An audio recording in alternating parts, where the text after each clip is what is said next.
Assalamualaikum warahmatullahi wabarakatuh. Saya Gabriel Marbakti Maulana dari kelas 2B Program Studi T4 Teknik Otomotif Elektronik jurusan Teknik Mesin akan mempresentasikan mata kuliah elemen mesin yang berkaitan tentang bekas.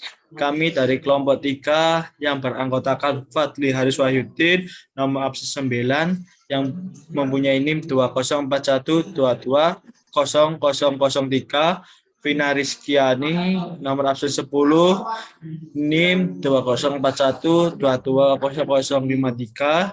Saya sendiri, KPU Umar Bakti Maulana, nomor absen 11, NIM 2041220043. Iqbal Irsa Fataza, nomor absen 12, NIM 2041220009. Di dalam mata kuliah elemen mesin yang berkaitan tentang bekas memiliki beberapa subbab. Yang pertama, subbab pertama tentang pengertian bekas, subbab kedua yaitu bahan-bahan bekas dan fungsi, subbab ketiga yaitu cara kerja bekas, subbab keempat yaitu konstanta bekas, subbab kelima macam-macam bekas, dan subbab yang terakhir merupakan contoh-contoh soal. Subbab pertama, kita menuju pada pengertian elemen mesin yang berkaitan tentang bekas. Bekas adalah sebuah alat mekanis yang dirancang untuk menyimpan energi. Ketika terjadi defleksi dan untuk mengembalikan jumlah energi tersebut dengan jumlah yang setara, saat energi itu dilepaskan, banyak bekas digunakan dalam berbagai macam aplikasi. Jejak bekas memungkinkan untuk mengontrol kekuatan, yakni selain dapat menyimpan energi, juga dapat melepaskan energi kembali. Subbab kedua yaitu bahan-bahan bekas dan fungsi. Pada subbab kedua ini, bekas dapat dibuat dari berbagai jenis bahan sesuai pemakaiannya. Bahan baja dengan penambang lingkaran adalah yang paling banyak dipakai untuk saat ini. Fungsi-fungsi bekas, yaitu fungsi-fungsi untuk penggunaan bekas antara lain yang pertama yaitu meredam kejutan atau tumbukan. Yang kedua, membuat suatu kedudukan, suatu bagian tetap pada tempatnya. Yang ketiga yaitu memberikan usaha sesuai gaya bekas itu. Yang keempat, memberikan gaya. Secara umum, bekas dapat diklasifikasikan sebagai bekas kawat, bekas plat, dan bekas berbentuk khusus. Bekas mempunyai macam-macam bentuk, seperti bekas ulir, bekas piring, bekas spiral, bekas daun, dan sebagainya. Gambar bekas pada gambar teknik dibuat dengan gambar sederhana karena merupakan elemen yang berulang-ulang. Subbab ketiga, kita menuju pada cara kerja bekas. Cara kerja bekas adalah kemampuan menerima kerja lewat perubahan bentuk elastik ketika mengandung. Kemudian menyerahkan kerja kembali ke dalam bentuk semula. Hal ini disebut cara kerja bekas. Pada bekas kayak F dan dalam daerah elastik, pesannya sama dengan perkalian antara perpindahan titik daya tangkap gaya F mm dikalikan dengan konstanta K, atau K merupakan fungsi dikalikan F dikalikan dengan konstanta K. Dalam hal ini dilihat pada diagram bekas, di mana pada sumbu mendatar diukur perpindahan F mm dan pada sumbu vertikal gaya F. Yang keempat yaitu konstanta bekas. Sebab keempat ini, konstanta bekas merupakan karakteristik dari sebuah bekas. Besarnya konstanta bekas dipengaruhi oleh besarnya gaya pemulih, dan gaya tersebut dipengaruhi oleh beberapa faktor, yaitu faktor dari besarnya jarak simpangan yang diberikan pada bekas dan oleh faktor tetapan bekas itu sendiri. Bekas yang ujung mula-mulanya berada pada titik X0 bila diberi beban dengan massa M, maka bekas tersebut akan bertambah panjang sebesar X. Rumus konstanta yaitu delta X sama dengan X kali 2 dikurangi X1. Berdasarkan hukum peristiwa di atas dari rumus dengan F sama dengan min K dikalikan X. Di mana F adalah gaya yang diberikan, gaya yang dilakukan bekas bila ujung digeserkan sejauh X, dan K adalah konstanta bekas bila setelah diberi beban M, bekas kita getarkan, yaitu dengan cara menarik pada beban jarak tertentu lalu dilepaskan. Maka waktu getaran selaras bekas atau periode dirumuskan T 2 T sama dengan 2 Pi akar pangkat M per K. Selanjutnya pada subbab berikutnya akan dilanjutkan oleh saudara Fadli Haris Wahyudin. Pada saudara Fadli Haris, mohon dipersilakan. Saya akan melanjutkan presentasi dari kelompok kami. Subbab kelima adalah macam-macam bekas. Macam-macam bekas ada beberapa jenis. Yang pertama adalah bekas tekan atau kompresi. Yang kedua bekas tarik. Yang ketiga bekas puntir. Yang keempat bekas volut. Yang kelima bekas daun. Yang keenam bekas piring atau plat, yang ketujuh bekas cincin, dan yang kedelapan bekas torsi atau batang buntir. Yang pertama menjelaskan bekas spiral atau helix. Bekas spiral adalah bekas yang berbentuk helix yang digunakan untuk menahan tegangan, menahan kompresi maupun torsi. Bekas spiral dibuat dengan berbahan stok kawat gulungan yang sangat panjang. Kemudian ujung kawat dimasukkan di bawah mesin yang bertekanan yang kemudian dilanjutkan ke proses pelilitan pada silinder yang berputar. Bekas ini diproses dengan metode pembentukan panas dan atau dingin, tergantung ukuran dari kawat dan bekas yang akan dibuat. Pada umumnya, bekas dibuat dengan bahan kawat baja yang khusus yang biasanya disebut dengan spring steel wires, yakni baja keras yang ditarik ataupun kawat kabel yang distemper dengan minyak.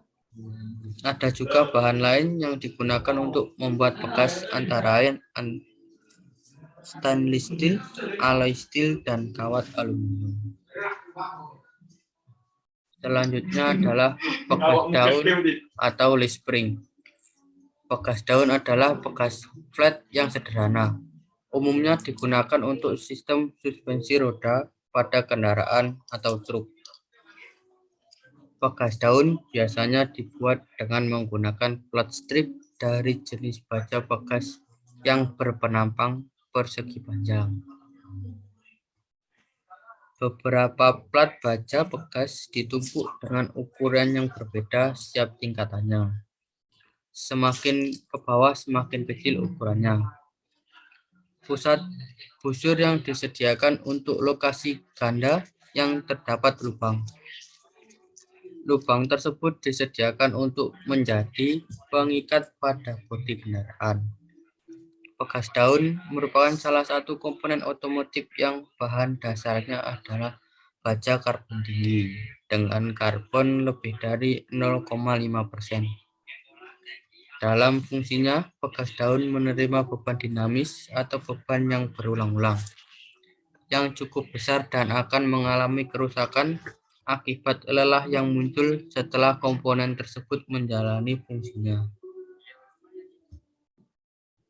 Selanjutnya adalah bekas udara atau air spring. Bekas udara digunakan dalam sistem suspensi pada kendaraan dengan muatan yang berat atau kendaraan yang berat selama hampir 1 abad ini. Bekas ini mampu memanfaatkan udara tekan yang dibutuhkan untuk sistem pengereman pada kendaraan berat. Satu keuntungan dengan suspensi udara adalah kenyamanan ekstra yang diberikan karena memvariasikan tekanan udara di dalam bekas. Selanjutnya adalah bekas yang berbentuk khusus. Yang pertama adalah bekas Belleville spring atau bekas ring atau disebut juga spring washer. Pegas Belleville adalah pegas yang berbentuk piringan kerucut yang di tengahnya berlubang. Karakteristik pegas ini mampu menahan gaya tekan yang besar tetapi memiliki defleksi yang terbatas. Contoh penggunaannya adalah pada baut yang terpasang pada mesin yang memiliki getaran yang besar. Getaran tersebut menyebabkan kendornya baut tersebut.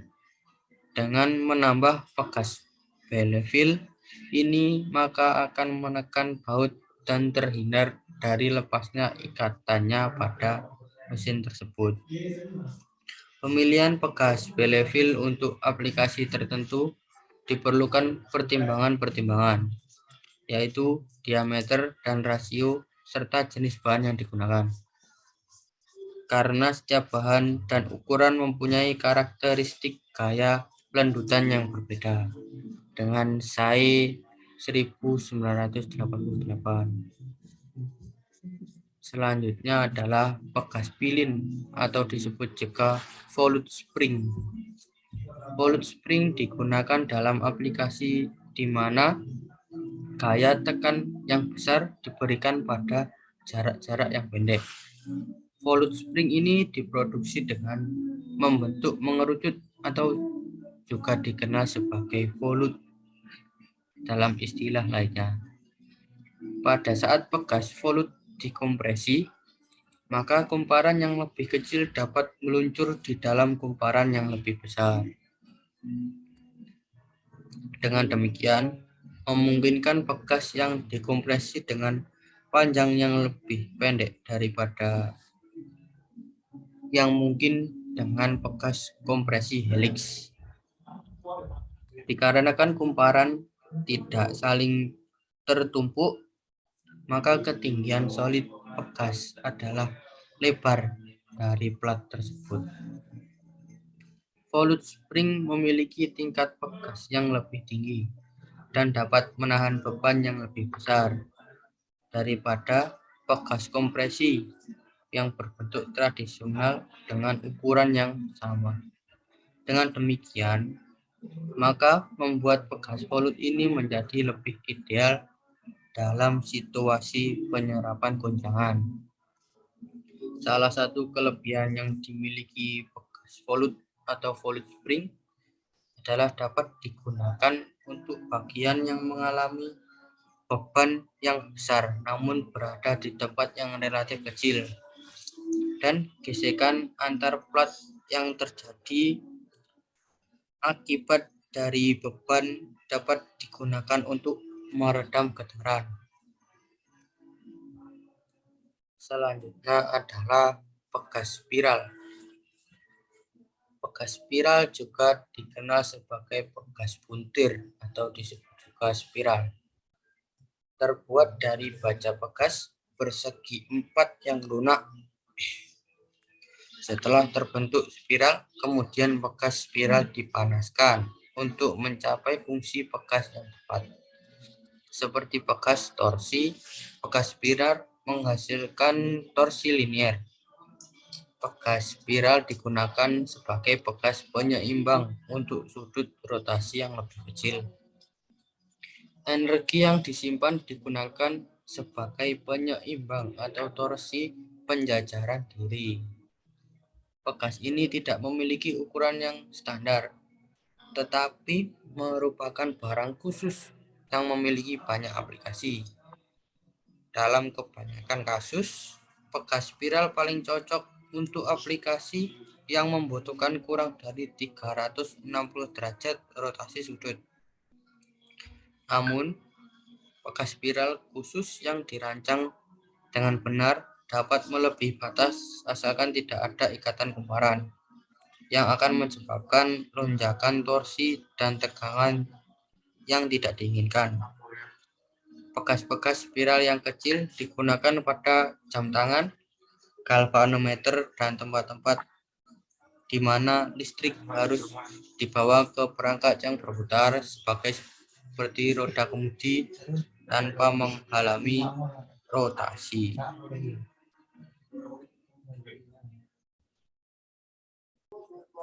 Baik, di sini saya akan melanjutkan presentasi dari rekan saya sebelumnya. Tegangan dalam bekas heliks berkawat lingkaran. Tegangan dalam bekas heliks berkawat lingkaran ini terbagi menjadi dua macam. Yang pertama, bekas tekan memberikan beban aksial dan geser utama. Dan yang kedua, kawat menerima geser torsional.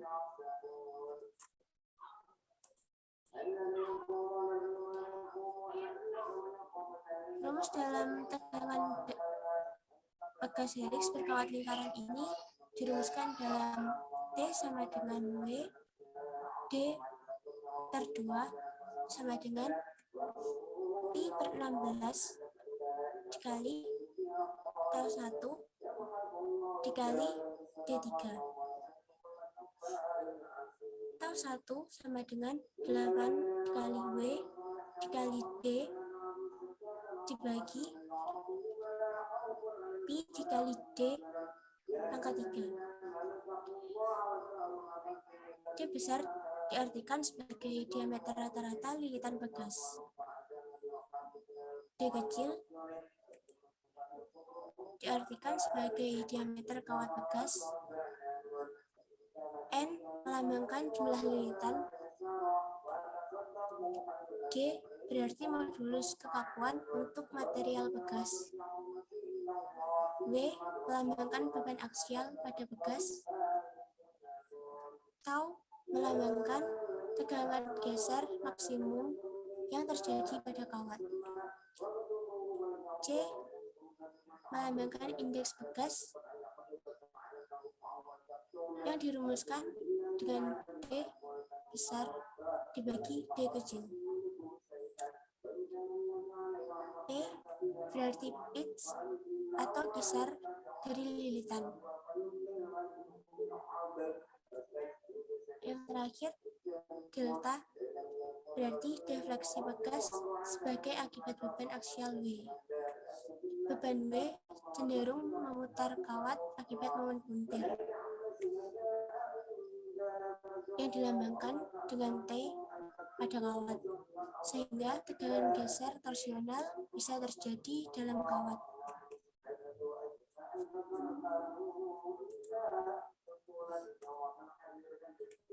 Diagram tegangan geser utama pada gambar berikut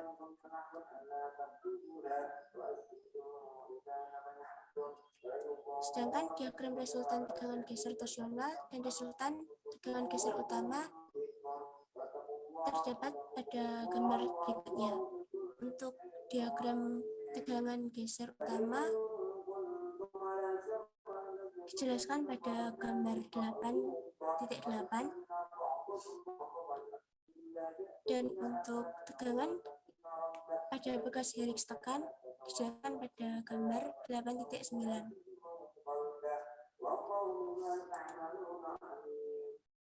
Resultan tegangan geser yang terjadi dalam kawat dirumuskan dengan tau sama dengan tau 1 plus minus tau 2 sama dengan 8 dikali W dikali D besar dibagi Pi dikali D kecil pangkat 3 plus minus 4 kali W dibagi Pi dikali D pangkat 2. Tanda positif berfungsi untuk bagian dalam kawat dan tanda negatif berfungsi untuk bagian luar kawat.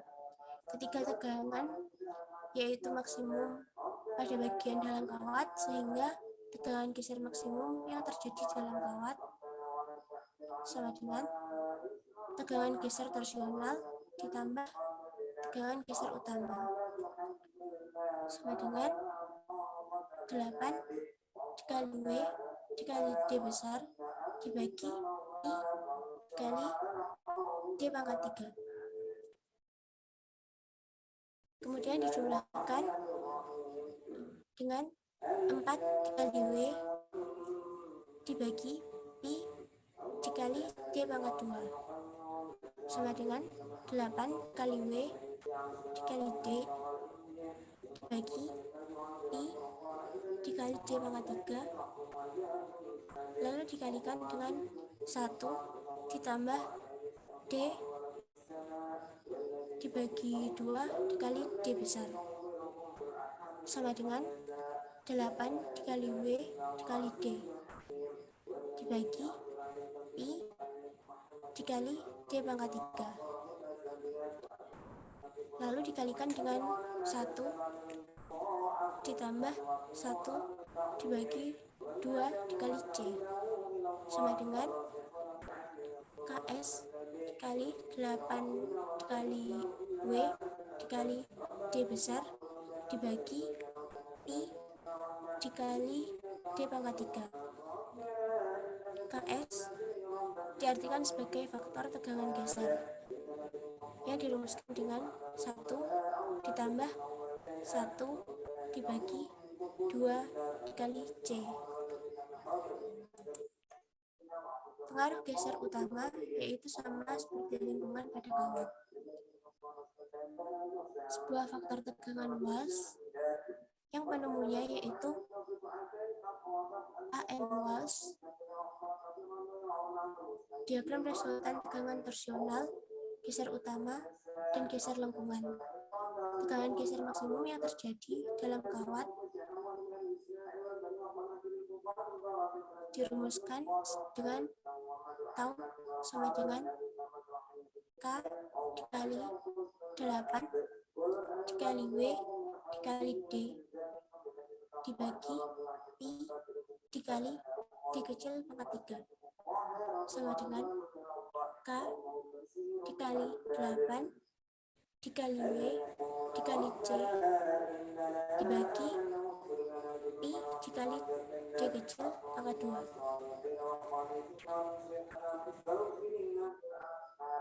K sama dengan 4C dikurangi 1 dibagi 4C dikurangi 4 ditambah 0,615 dibagi C. K sama dengan KS tambah KC, di mana KS melambangkan faktor tegangan akibat geser dan KC melambangkan faktor konsentrasi tegangan akibat lengkungan. Sebelumnya kita telah membahas tegangan geser maksimum dalam kawat. Total panjang kawat dirumuskan dengan I sama dengan Pi dikali D besar dikali N, dan delta melambangkan defleksi sudut dari kawat ketika menerima torsi T. Defleksi aksial dari bekas dirumuskan dengan delta sama dengan theta dikali D dibagi 2. Hubungan torsi dengan tegangan dilambangkan dengan T dibagi J sama dengan tau dibagi D per 2 sama dengan G dikali theta sama dengan L. Theta sama dengan T dikali L sama dengan J dikali G, di mana J berarti momen inersia polar dari kawat bekas yang bernilai I per 32 dikali D pangkat 4, dan G melambangkan modulus kekakuan untuk material kawat bekas, sehingga defleksi sudut menjadi theta sama dengan T dikali L sama dengan J dikali G sama dengan W dikali D per 2 dikali I dikali D dikali N dibagi I per 2 dikali D pangkat 4 dikali G. sama dengan 16 dikali W dikali D pangkat 2 dikali N dibagi G kali D pangkat 4.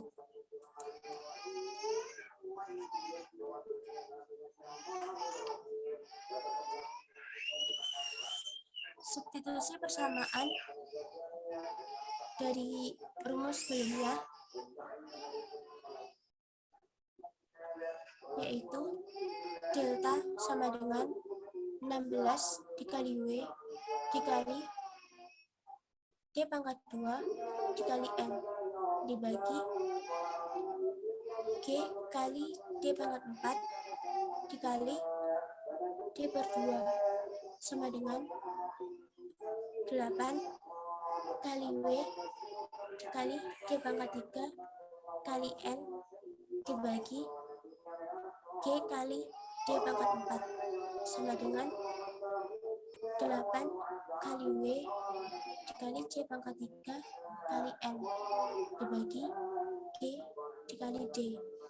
Dan kekakuan atau stiffness bekas atau laju bekas dirumuskan dengan W dibagi delta sama dengan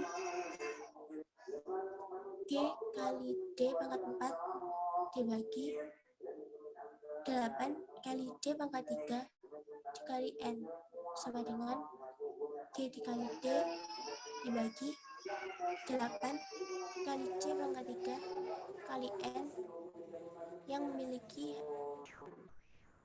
hasil konstan. Energi yang tersimpan dalam bekas heliks berkawat lingkaran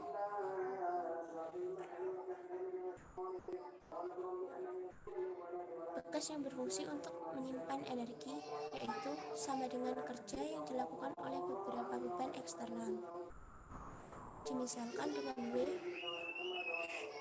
yang berarti beban pada bekas dan delta yang berarti defleksi aksial dengan asumsi bahwa beban mengaplikasikannya secara bertahap,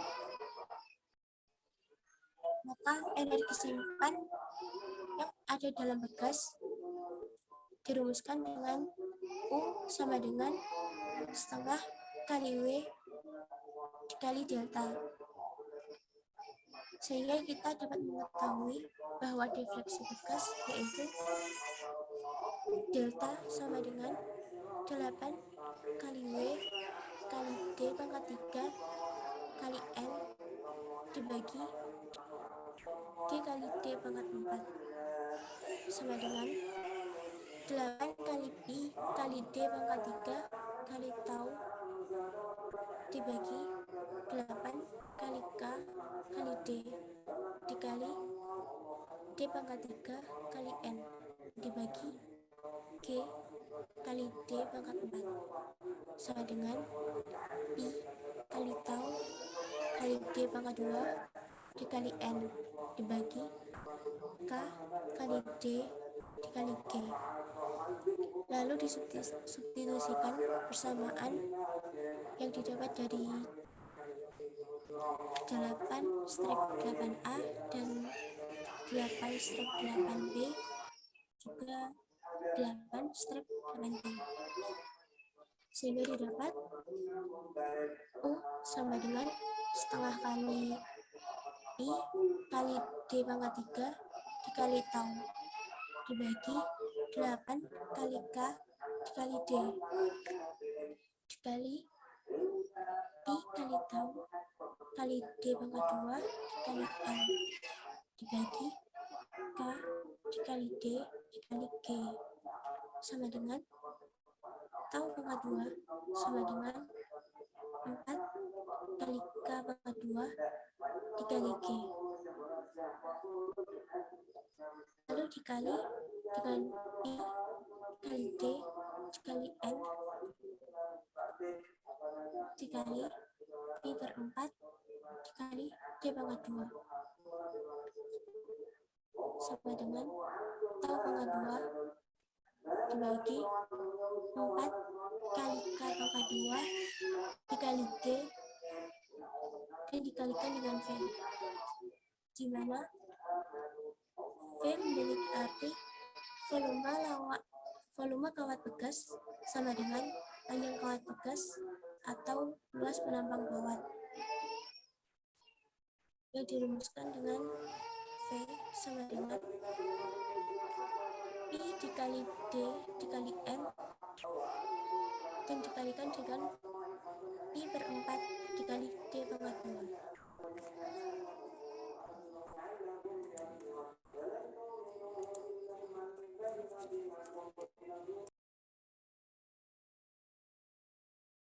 Wes ya.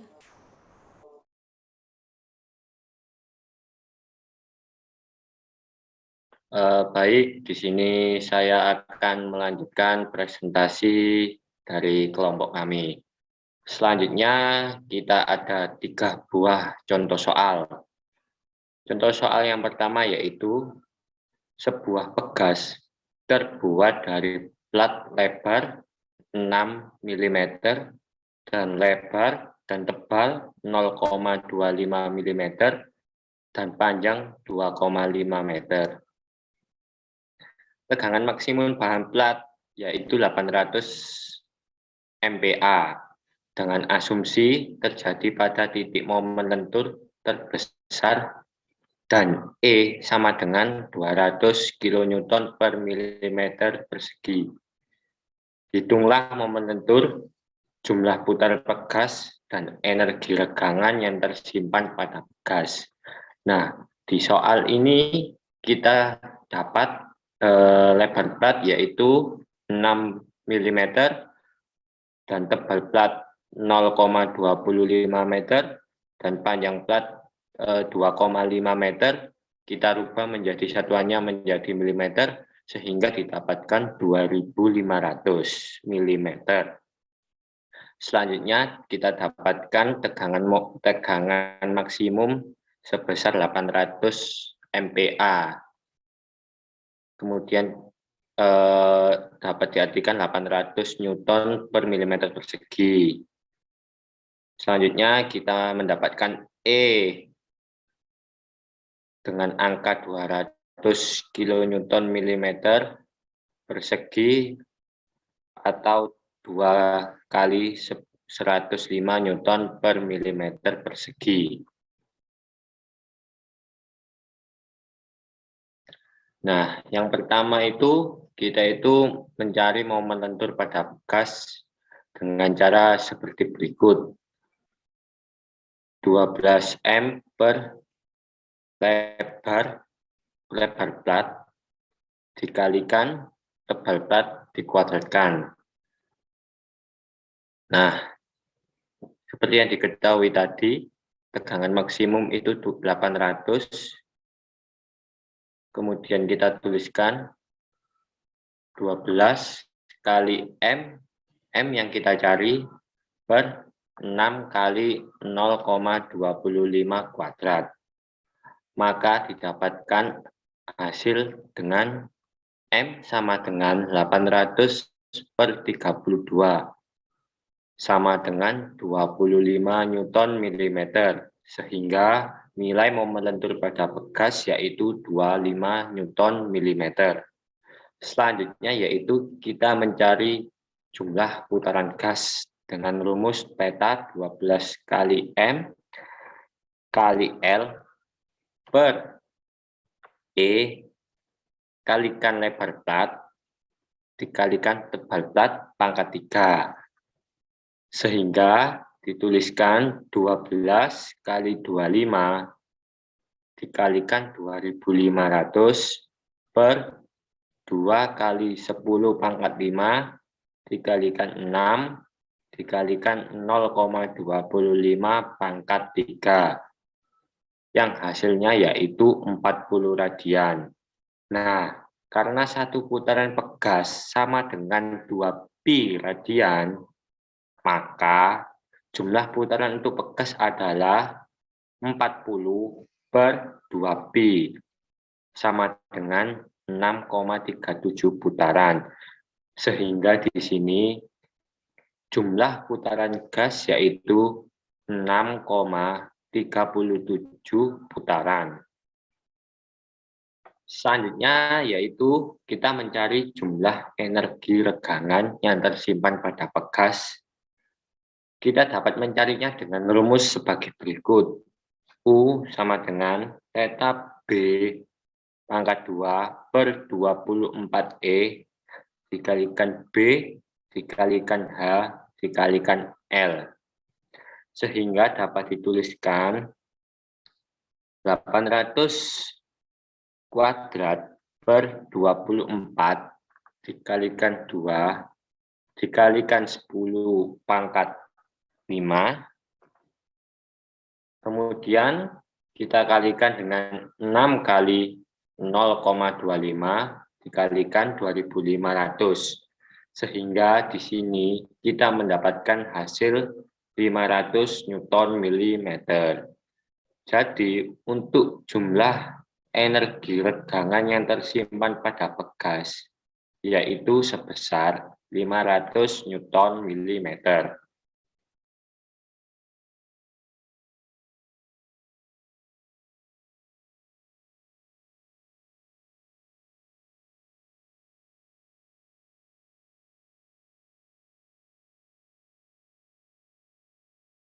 Beban operasi secara optimal 9 hingga 13,5 kg.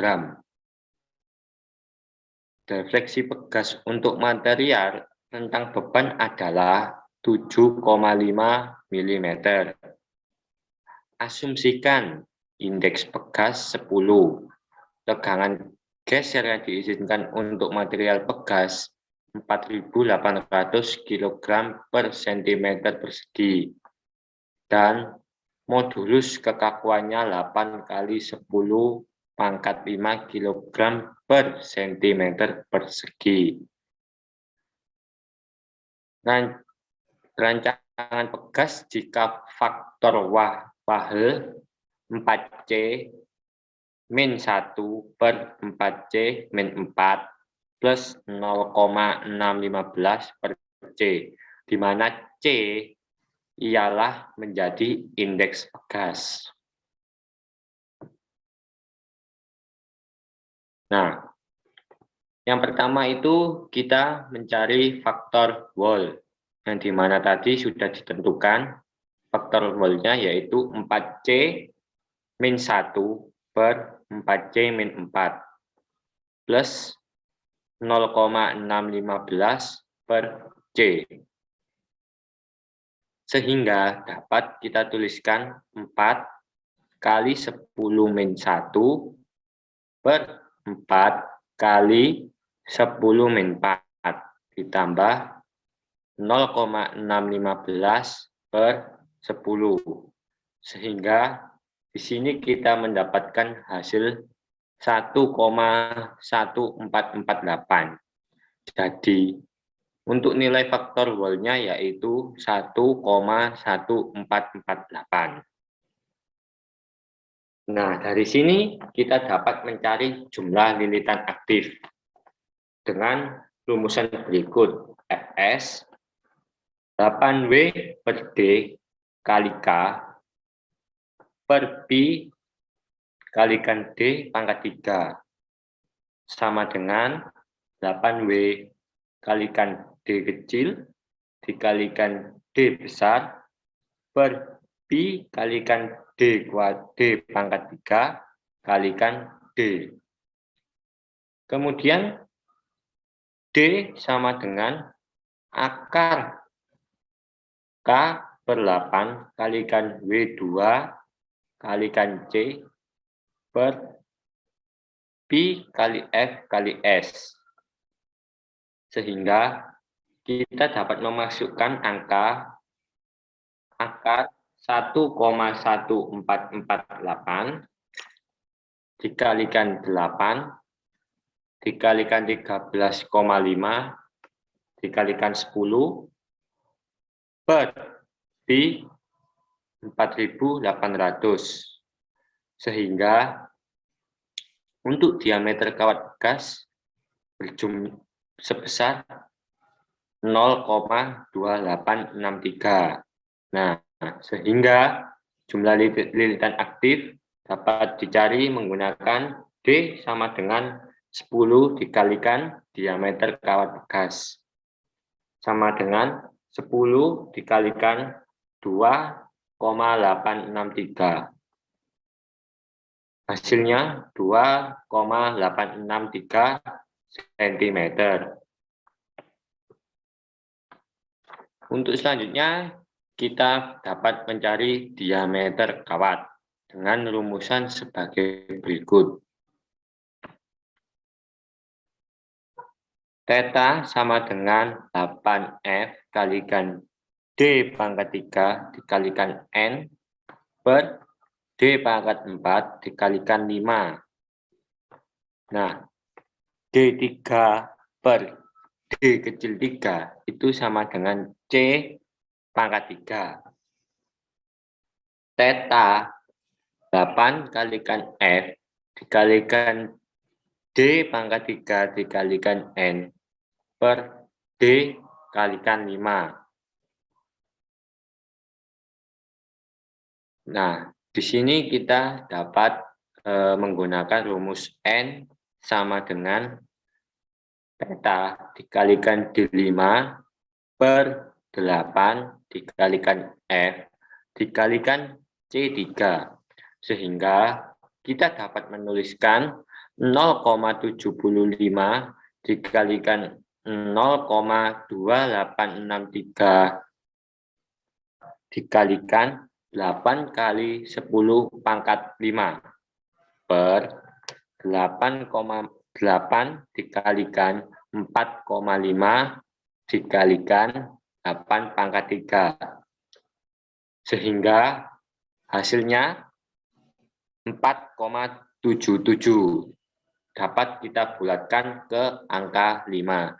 Jadi diameter kawat di sini yaitu sebesar 5.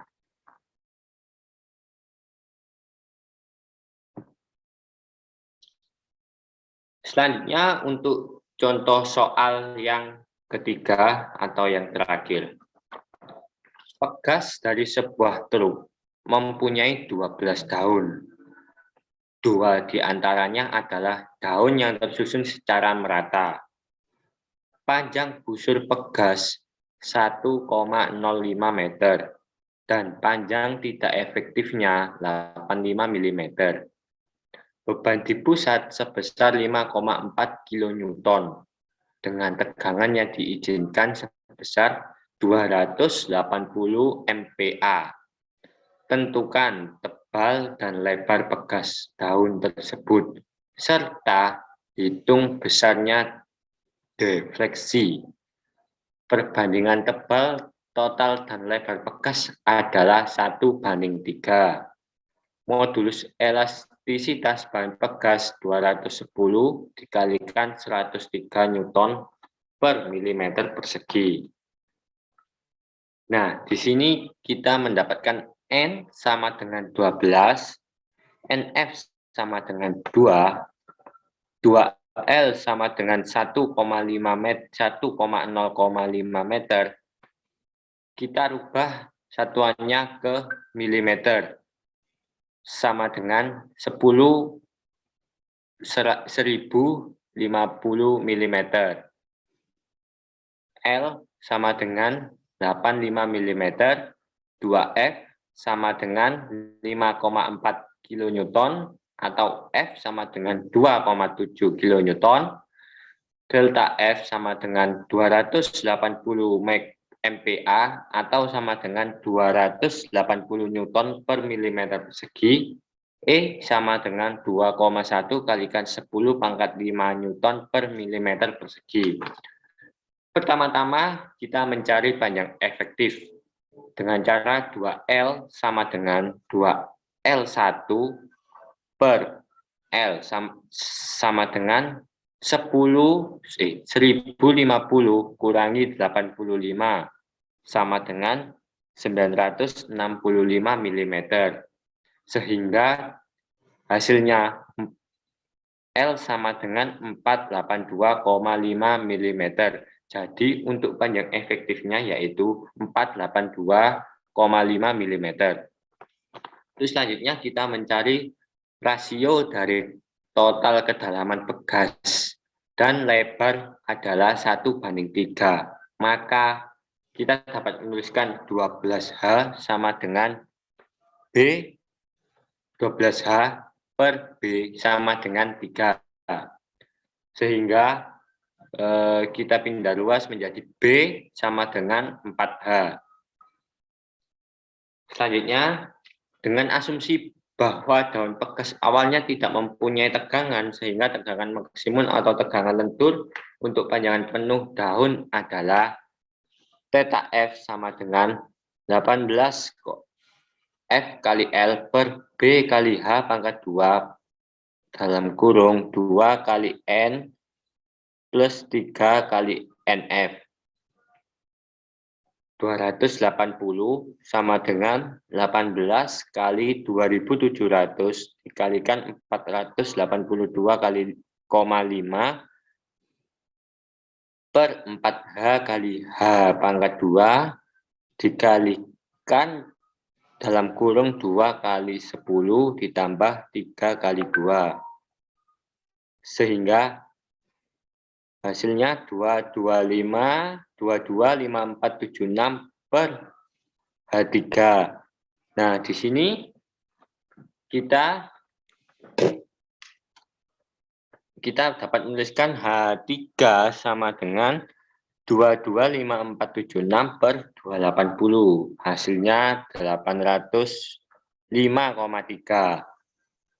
805,3 kita akar 3 sehingga menjadi 9,3, kemudian kita bulatkan menjadi 10 mm. Nah, di sini untuk B-nya sama dengan 4 kali 10 sama dengan 40 mm.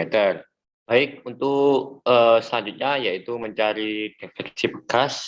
Kita dapat mencarinya dengan cara theta sama dengan 12 F kalikan L pangkat 2 per E kalikan B kalikan H pangkat 3 dalam kurung dikalikan 2 kali N plus 3 kali NF sama dengan 12 kali 2700 dikalikan 482,5 pangkat 2 per 210 kalikan 10 pangkat 3 dikalikan 40 dikalikan 10 pangkat 3 dikalikan dalam kurung 2 kali 10 plus 3 kali 2 sehingga hasilnya 16,7 mm.